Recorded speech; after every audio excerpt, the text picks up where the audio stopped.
இது கோவற மாதிரியே பண்றேன். நீ கேட்கறதுக்கு பதில் சொன்ன, அவனை விடுங்க. நான் சொல்றத திருப்பி சொன்னா போதும். கசட தவிர வள்ளினம். அதுக்கு அவன் நாட்டுக்கு நின்றுவேன், அதெல்லாம் சொல்ல முடியாது. மொட்டை நாக்குங்க அவனை. நீங்க சொல்லுங்க. கசட தவிர உன்ன மாதிரி மான கட்ட தானே சொல்லுவியா? ஒரு ஆளு சொல்றத திருப்பி சொல்லணுமா? இல்ல சொல்லணுமா? அப்ப சொல்றத நீங்க சொல்ல மாட்டிய. அசிங்கம் நமக்கு சொல்றத சொல்ல தெரியாது உனக்கு. அப்ப கேட்கிற கேள்விக்கு பதில் சொல்ல தெரியுமா? சொல்லிரு. சொல்லிரு. அசிங்கம் நினைச்சா சொல்லிரு. நான் அசிங்கம் நினைக்கல. கசட தவிர வள்ளினம். வள்ளினம். எங்கன நம்மன எங்கன நம்மன எடையனம். எங்கன நம்மன மெல்லினம். மெல்லினம். எவ்வளவு வரலன்னு சொல்றா? நீ சொல்ற மொட்டை நாக்கு போல. யாரால வரல? எவ்வளவு வரல? நான் 1 லட்சம் தரேன், இதை மட்டும் சொல்லிரு. இந்த ஐயனார் மேல சத்தியமா தரேன். 1 லட்சம். வாங்க. 1 லட்சத்தை காமி. காமிக்க முடியாது. நீ காமி. பந்தயம் சத்தியம் பண்ணி சத்தியம் பண்ணிட்டேன். சத்தியம் பண்ணி அப்புறம் போயிரு. அம்மாடு வண்டி எடுத்து போறேன். ஆட்டோ ஆகுது. சரி, ரொம்ப வேணாங்க. தங்கப்பாண்டி ஒரு 1000 ரூபா அக்கவுண்ட்ல ஓட்டு. அங்க இருக்கு. கூகுள் பே நம்பர் சொல்லு. அதுதான் நான் மாட்டேன்றேன். கூகுள் பேல 10 லட்சம் ரூபா வச்சிருப்பேன். நீ ஏத்தி விடுமுண்டா. சொல்ற 1000 ரூபா கொடுப்போம்டா. என்ன பெட்ரோல் போட காசு இல்லாம தானே.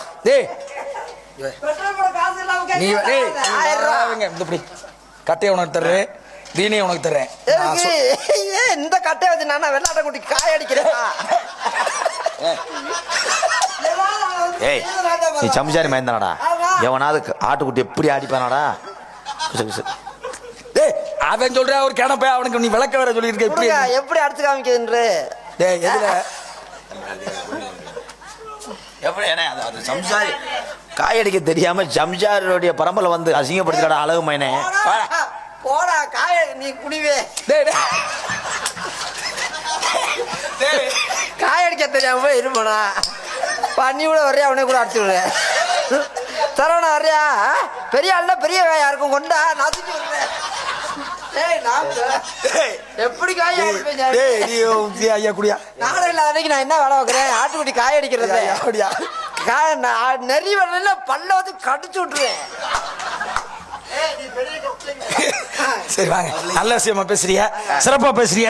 எந்த இடத்துக்கு ஒரு சிறப்பு சேர்க்கணும் அப்படிங்கிற புலவத்துல வாழக்கூடிய ஒவ்வொரு மக்களுக்கும் ஒரு பெருமை இருக்கு. அதே புலவத்துல வாழ்ந்தார்கள் சத்தியவான் சாவித்திரி. அப்பேற்பட்ட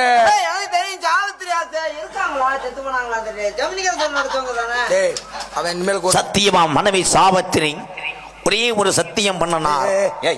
கேள்வியை கேட்க விட, அதுக்கு முன்னாடி நீ பதில் சொல்லு. கேள்வி வேற, வாயை துறக்க விட மாட்டேங்கிறா. எதை திறந்தாலுமே வந்துறிய உள்ள. அவன் செமினி கணேசன் மனைவி யாரு இருக்க கண்டாலுமே ராஜாவட்ட விடுன்னு படுத்து தூங்குறத பாடுறான்.